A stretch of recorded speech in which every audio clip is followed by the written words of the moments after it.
Olá, gente! Eu sou o bruxo Roberto de Souza, também conhecido como Bruxo Lupus, atualmente nas redes sociais. Saudações a todos!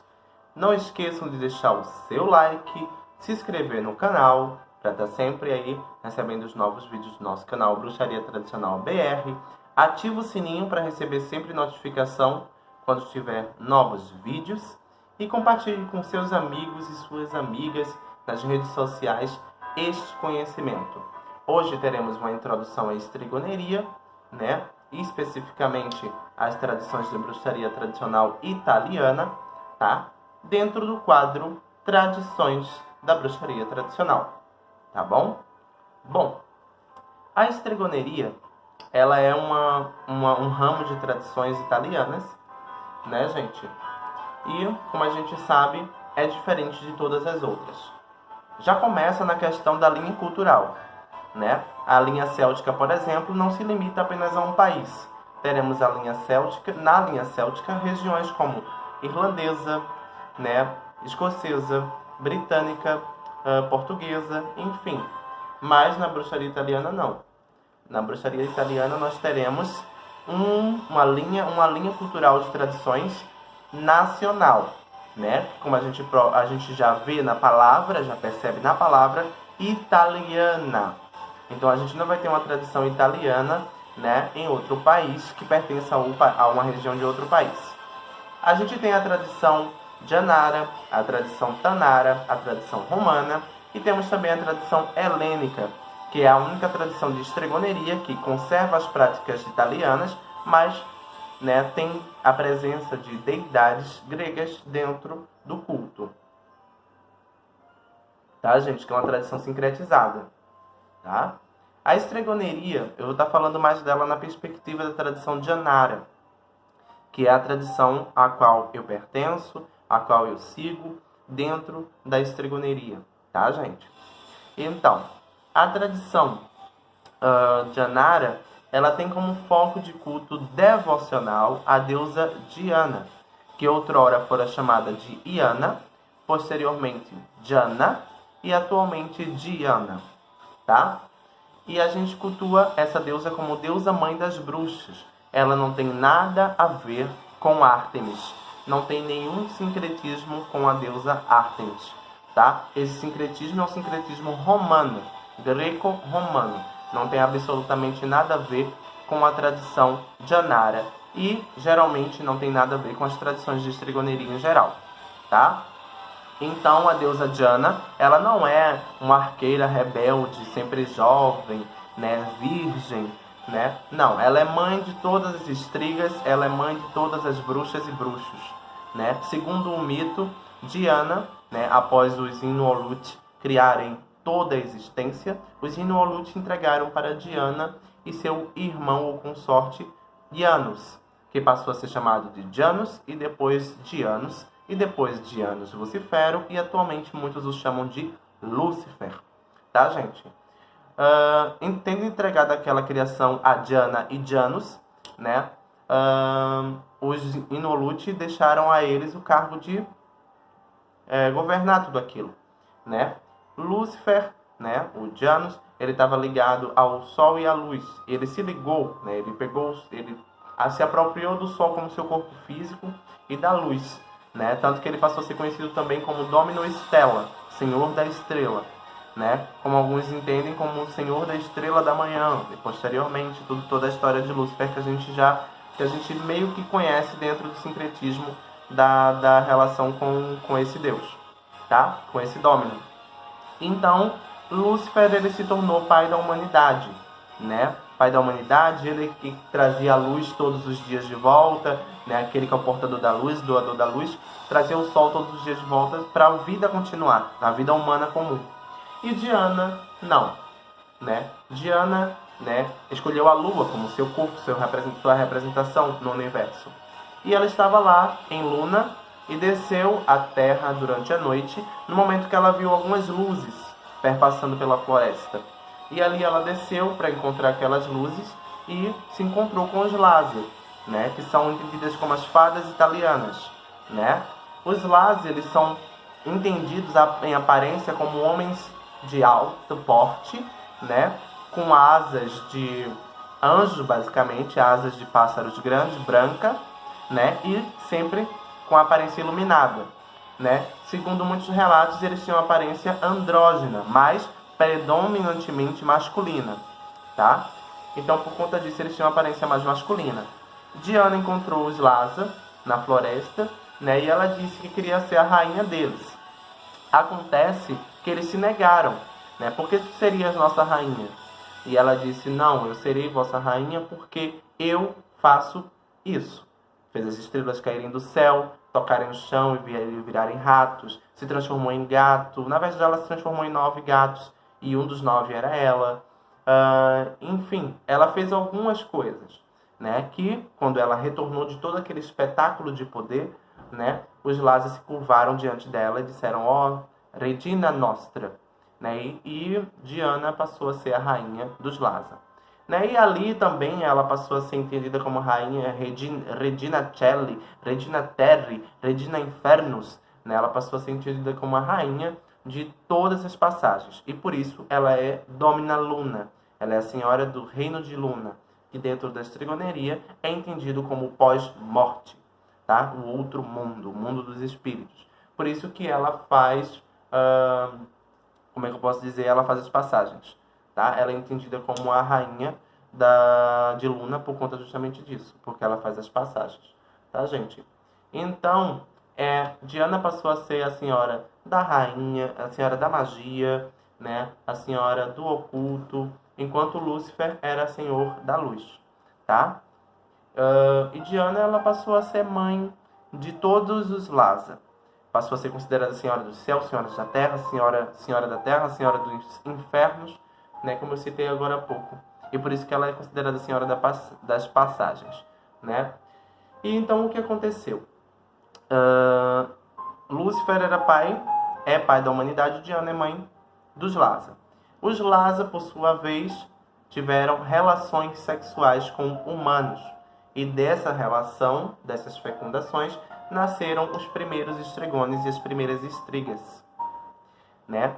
Que são entendidos posteriormente em mitos cristãos como Nefelins, filhos de anjos com humanos, né? Eu acredito que isso que é filho de anjos com humanos, se não for anjos com demônios. Mas enfim, né? No caso das bruxas, que trazendo isso para a questão do nosso mito mesmo na estrigoneria, é isso, né? Metade humano, metade fada. Metade humano, metade Lhasa, tá? Então, por isso Diana é nossa mãe, porque ela é mãe dos Lhasa. E nós somos descendentes dos Lhasa e dos humanos. Então, por isso, muitos de nós também somos filhos de Lúcifer. E por isso nós temos esse casal divino, tá, gente? Tendo Diana como a Madre Nostra, né, a Regina Celli, nossa deusa maior, nossa Domina maior, né, Magna Domina, justamente por conta dela ter essa relação mais direta com a magia, né, e ter sido, de fato, a mãe dos Lhasa. Dentro da tradição, tem alguns que são considerados apenas filhos de Diana, né? E tem alguns que são considerados filhos de Diana e filho de Luna, né? Então, tem toda uma questão. E alguns outros são filhos de Diana e Lúcifer. Não são todos que são filhos do casal, tá, gente? Mas Lúcifer é o pai da humanidade, então sim, ele tem um papel importante com relação aos humanos comuns, né? E não a todos os bruxos. Então, a estrigoneria ela é baseada nesse mito, né? Isso é tradição de Anara. E na tradição de Anara, muitas vezes, Lúcifer nem é cultuado, né? Mas no meu congrega, pelo menos, ele é cultuado. Em alguns congregas, Lúcifer é cultuado. Congregas de tradição de Anara, tá? Na tradição Tanara, ele é cultuado porque é a tradição das estrelas. Na tradição romana, ele é cultuado também, tá, gente? Então, a tradição de Anara ela é muito mais focada em Diana, né? Até porque o nome dessa tradição, inicialmente, era a tradição Ianara. Iana, de Diana, e Ara, de sagrado, tá? Então, Ara Luna, por exemplo, é o espaço sagrado, é um lugar sagrado da lua, preservado à lua, né? Que é o nosso altar devocional, né? Então, esse vídeo eu acho que vai ficar mais longo do que outros, porque como eu sou estregone, eu vou talvez trazer mais informações, né, sobre a estregoneria. A estregoneria ela não tem nenhuma relação com a Arádia ou o Evangelho das Bruxas, tá? Eu já trago logo esse esclarecimento porque muita gente chega até mim falando, não, Roberto, Lupus, não, porque o Arádia, o Evangelho das Bruxas de Charles Leyland, gente, pelo amor de Deus, é um livro com pouquíssimas informações sobre a tradição aradiana, tá? A tradição aradiana vai nascer muito depois da tradição de Onara, então é diferente, né? É muito diferente. E na tradição italiana, Lúcifer, na tradição aradiana, Lúcifer e Diana são iguais, por algum motivo, né? Pelo fato de serem considerados pai e mãe de Arádia, talvez. Na nossa tradição, na tradição de Onara, Arádia é uma ancestral cultuada no nosso Lararium como ancestral Lhasa, ancestral bruxa. Acabou, tá, gente? Acabou. A gente não segue a tradição aradiana. Então, tem essa diferença, tem umas grandes diferenças entre a tradição de Onara e a tradição aradiana. Tá? E existe uma diferença muito gigantesca também entre a estregoneria e a estregueria. A estregueria é uma tradição de bruxaria moderna, tá, gente? Diferente da estregoneria, que é uma tradição de bruxaria tradicional, tá, gente? Então é importante a gente diferenciar essas duas coisas. Na estregueria vai ter muita presença das coisas da Wicca, como por exemplo o sagrado masculino e o sagrado feminino, né? Então vai estar presente ali a questão da deusa como una, do deus como uno, a deusa tríplice, o deus duplo, né? Muitas pessoas que vêm da estregueria para a estregoneria e se tornam meus aprendizes, eu sempre estou desconstruindo esses aspectos neopagãos nessas pessoas. Por isso que eu estou citando, né? A sexualização de instrumentos como bastão, como caldeirão, como áteme. O caldeirão é o útero, o cálice é a vagina, o bastão é o pênis, o átame é o pênis. Essas coisas não existem dentro da bruxaria tradicional, muito menos na estregoneria, tá? A estregoneria é uma das tradições mais conservadoras da bruxaria tradicional. A gente não tolera nudez ritual, a gente não tolera sexo ritual, a gente não tolera orgia sexual, tá? Orgia, enfim, né? Orgia ritual, nesse caso, a gente também não tolera, tá? Tudo a gente faz com muita cautela, tá? Com relação a esses detalhes sexuais. E a gente não tem essa sexualização da tradição dentro da estregoneria, tá? Até porque tem uma deusa que a gente cultua que ela é totalmente avessa a tudo isso, a nudez e ao sexo, né? Que é a Arunda. Muita gente conhece ela como Vesta, tá? Por conta do sincretismo romano com os deuses etruscos, tá? Dentro da estregoneria de Onara, a gente cultua deuses etruscos, ou de forte origem etrusca, como Diana, Janus, né, que é Lúcifer, Corus, que algumas pessoas chamam de Corvus, mas é Corus a pronúncia, Saturnus, Libitina, entre outros, tá? Entre muitos outros, tá? A gente tem pelo menos 16 Dominus, tá? Mas os mais importantes são esses aí que eu citei. Então a gente não cultua Vênus, a gente não cultua Júpiter, a gente não cultua Plutão, a gente não cultua, enfim, Quirino, um monte de deuses aí que são romanos, tá? São romanos, não são etruscos e não são da tradição de Onara, tá? Então tem toda essa diferenciação, tá? Como eu disse, Diana ela é nossa mãe porque ela é mãe de todas as bruxas por conta do mito que eu acabei de contar. Não porque ela é mãe do mundo, não porque ela é mãe terra, não, ela não é a deusa wicana e nem a Ártemis grega, tá, gente?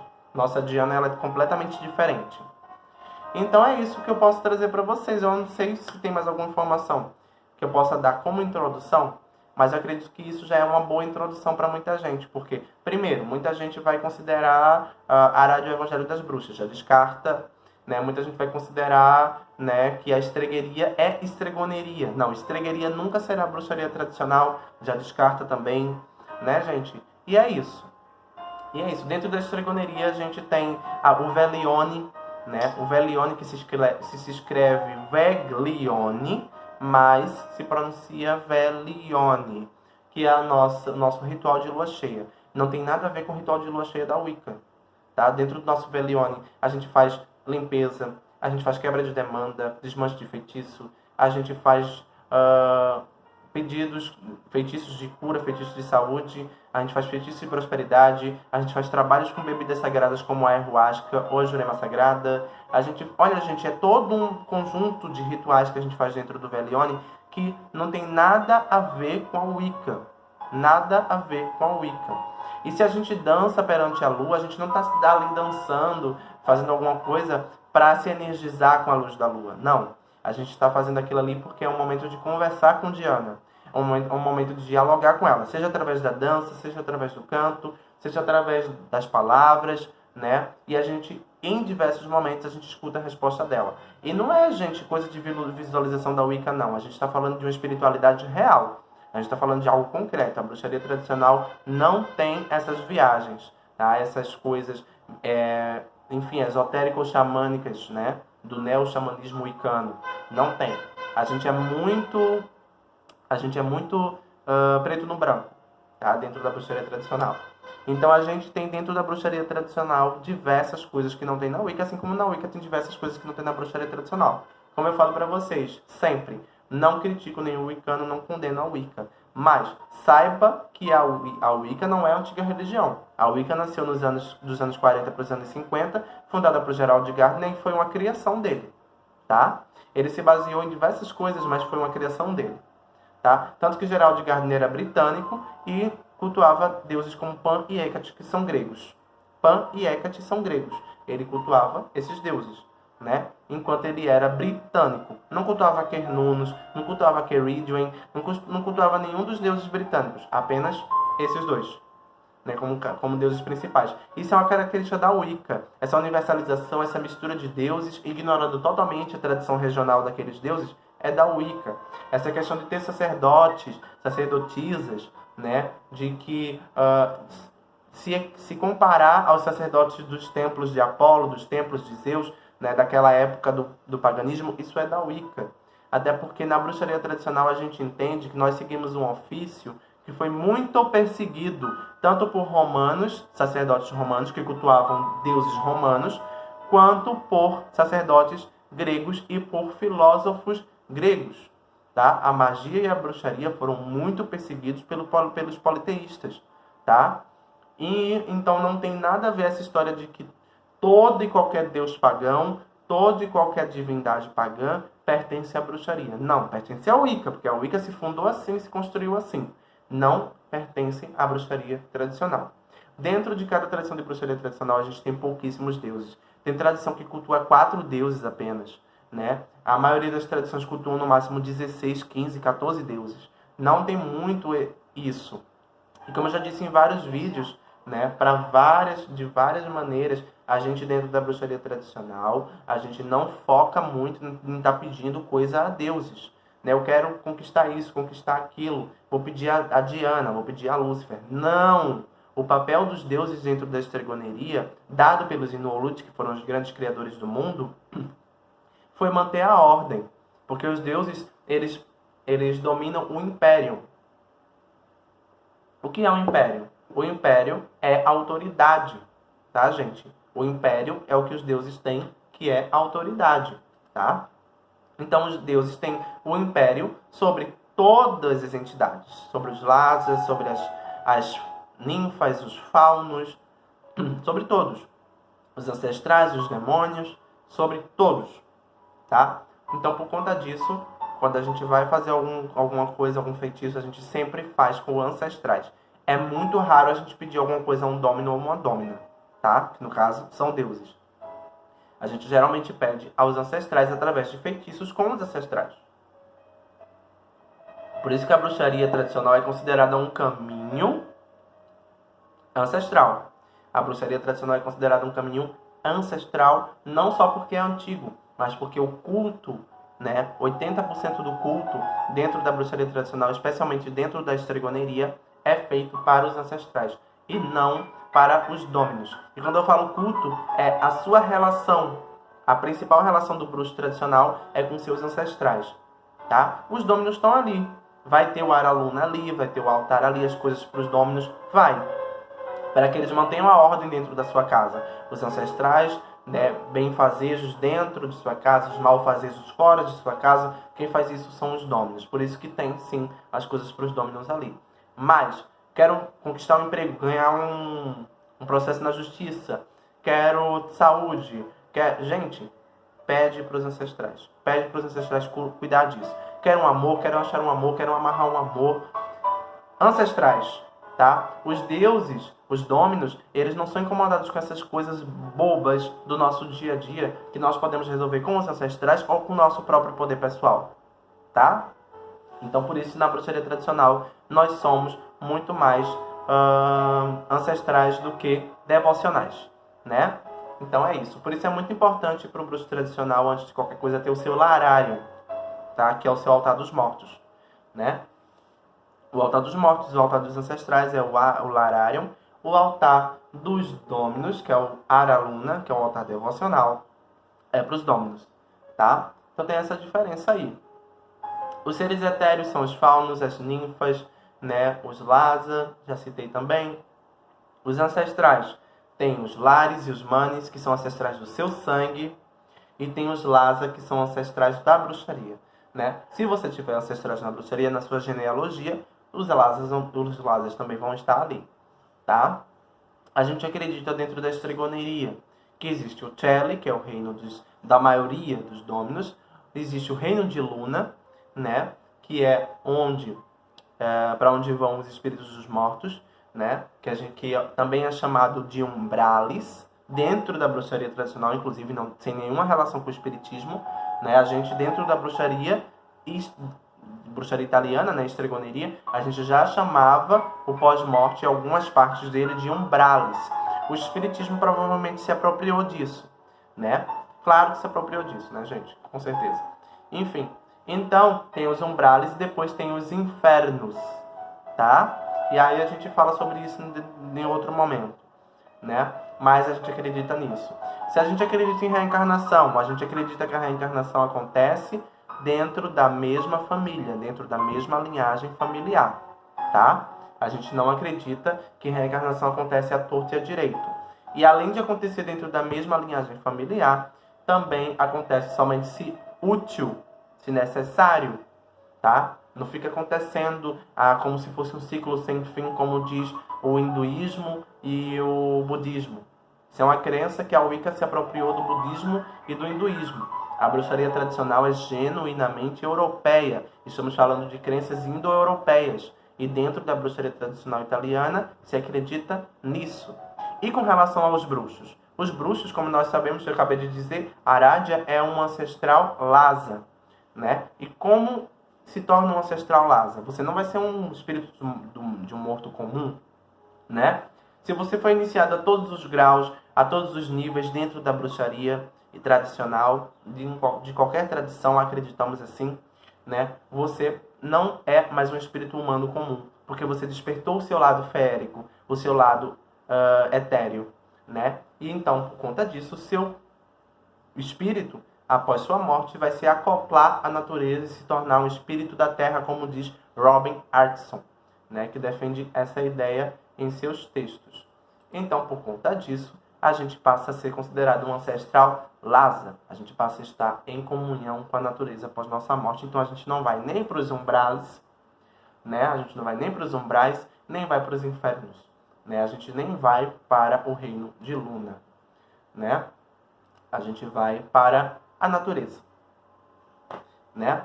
Que é basicamente o reino de todos os bruxos mortos, que já foram mortos. Tá bom, gente? A gente não fica também vagando. A natureza que eu estou falando é realmente a natureza, né? Florestas, cachoeiras, né? Essas coisas. Os mares, depende muito com qual dessas coisas a sua energia está conectada enquanto essência, né? Isso é muito mais complexo do que eu estou falando, né? Mas eu acho que deu para entender. Então é isso, gente. Essas são algumas das nossas crenças, esses são alguns dos aspectos da nossa tradição, né, janara, italiana. A tradição italiana, né, também não se utiliza de círculos, né, com frequência. Tem só um momento que a gente se utiliza de círculos, que é geralmente quando a gente vai trabalhar com a magia infernal, né? Que é uma técnica de magia que muita gente considera magia negra, vulgarmente falando, né? Que é o trabalho com demônios. Sim, a gente trabalha com demônios dentro da estregoneria. É a única tradição de todas as tradições de bruxaria tradicional que eu conheço que trabalham diretamente com demônios do inferno, né? Não é uma coisa obrigada, todo bruxo italiano precisa trabalhar com demônios. Não. Mas, se você tem ofício para isso, você pode fazer, você quer fazer, você faz. Né? Se você tem conhecimento também, né? Claro. Né? Então, existem 4 ofícios dentro da bruxaria tradicional italiana. Tá? 2 desses ofícios podem se trabalhar com demônios, né? E 2 não podem, porque senão sujam os dons. Tá? Porque 2 são mais maléficos, digamos assim, mas podem ser utilizados para o bem, é uma escolha do bruxo. E outros 2 são mais totalmente benéficos, né? Só podem ser utilizados de fato somente para o bem. Tá? E aí não pode realmente se trabalhar com forças infernais. Esses que pertencerem a este ofício. Tá? Isso são outros detalhes que quem quiser saber vai ter que realmente entrar num congrega, entrar num bocheto, né? Que são palavras utilizadas para conventículo, né? Coven, conventículo, grupo de bruxas, tá, gente? Então é isso, já estamos em 26 minutos aqui, já é muita informação, né? Eu quis que esse vídeo fosse maior, porque realmente é a minha tradição, né? Eu gostaria de esclarecer para vocês que eu não revelei a minha verdadeira tradição logo nos primeiros vídeos, porque não é interessante um bruxo tradicional estar revelando sua tradição. Então eu dei uma tradição falsa, né? Depois dei outra tradição falsa, e aí, em determinado momento que eu vi que estava tudo bem com as minhas iniciações, que eu consegui completar todos os meus graus, todos os aspectos iniciáticos da minha vida, eu resolvi me revelar como estregone, tá? E hoje eu sou mestre de bruxaria, eu sou estregone, sou, enfim, Grimas, né? Que é o líder de um conventículo, sou magíster do Congrega Brasil, tá? E me sinto tranquilo para poder vir dizer minha tradição verdadeira agora, tá? Porque a gente que é da bruxaria tradicional, a gente tem um princípio chamado omerta, ou omertá, que é o princípio que oculta o ofício, né? Pelo menos a maioria do ofício, a maior parte do ofício tem que ser oculta, tá, gente? Esse vídeo foi o mais longo de todos, gente, está chegando a 30 minutos, tá? Um beijo para vocês, não esqueçam de deixar aí o seu like, se inscrever no canal, né? Com tudo que eu já disse para vocês. E o próximo vídeo a gente vai estar falando sobre outra tradição de bruxaria, né? Que é a tradição britânica, tá? A gente vai estar falando sobre a tradição britânica de bruxaria tradicional. Não é a minha tradição, mas eu aprendi sobre ela e pratiquei durante um tempo na ordem secreta, a ordem tradicionalista de bruxaria Pentacular, lá no Nordeste, tá, gente? Eu falei, enfim, com vocês tudo que eu poderia falar aqui, né? Ainda teria, né, com relação à introdução à estregoneria, muito mais conteúdo, né? É muita coisa, é muito conteúdo, tá? Mas aí eu adiantei o mais básico, mais importante para as pessoas conseguirem se direcionar com relação à estregoneria, que não tem nada a ver com estregueria, que não tem nada a ver com as coisas aí que eu falei para vocês, né? Qualquer coisa me procurem, né? Se quiserem fazer parte de um congrega, se quiserem fazer parte de pelo menos um grupo de troca de conhecimento, a gente tem no WhatsApp o grupo do Brasil, Bruxaria Tradicional Brasil, né? Bruxaria Tradicional BR, a gente tem, né? É só vocês irem lá no Facebook, eu divulguei o link lá na página Bruxaria Tradicional Brasil, divulguei também o link no grupo, né? Bruxaria Tradicional Brasil lá do Facebook, e aí vocês vão achar bastante informação, tá, gente? Um beijo, que Diana e Lúcifer possam abençoar vocês, tá? Tchau, tchau.